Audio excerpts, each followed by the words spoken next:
சாய்ராம். என் அன்பு செல்லமே, என்னுடைய தங்கமே, வாழ்க்கையில் என்ன நடக்கப் போகிறது, என்ன நடக்கப் போகிறது என்ற கேள்வி, அதுவும் அடுத்து என்ன நடக்கப் போகிறது, என் வாழ்க்கை இப்படியே ஆகிவிடுமா, அடுத்தது ஏதாவது நடக்குமா என்று கேள்வி உன் மனதுக்குள். ஆனால் ஒன்றே ஒன்று சொல்லவா, அடுத்தது உன் வாழ்க்கையில் என்ன நடக்கப் போகிறது என்று சொல்லவா. உன் வாழ்க்கையில் இப்பொழுது கஷ்டம் நடக்கிறது, அப்பொழுது நிச்சயமாக இனி நடக்கப் போகும் காலங்கள் நல்லதுதான் நடக்கும். ஏனென்றால் ஒரு கஷ்டம் வருகிறது என்றால் அதற்கு பின் சந்தோஷம் நிச்சயமாக வரும். இது யாராலும் மாற்ற முடியாது.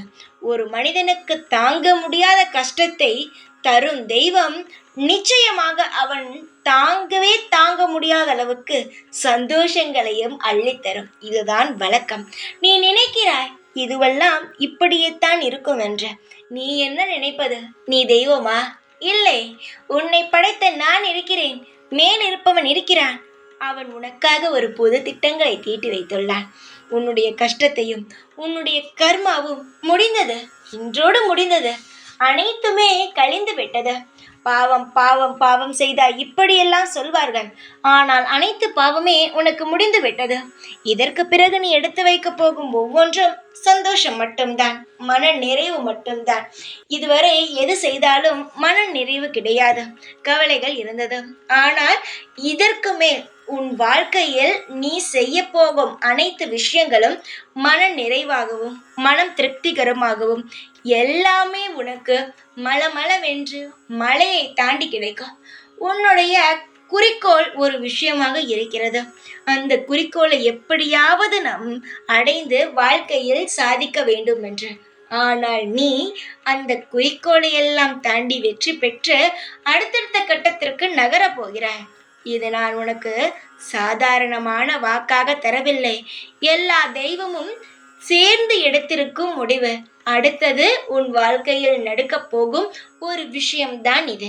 இதை நீ நம்பினாலும் சரி, இல்லை நம்பாவிட்டாலும் சரி, இதுதான் நடக்கும். இப்படித்தான் உன் வாழ்க்கை. இதை நீ மறந்து விடாதே. யாருக்காகவும் இதை நான் செய்யவில்லை, உனக்காகத்தான் செய்கிறேன். எத்தனையோ நபர்கள் என்னிடம் வேண்டுகிறார்கள்.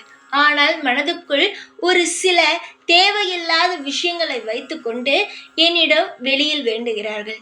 ஆனால் மனதாலும் நீ தூய்மையாகவும் என்னிடம் கேட்பதும் என்னை நீ வணங்குவதிலும் தூய்மையாகவும் இருந்து என்னிடம் கேட்கிறாய்.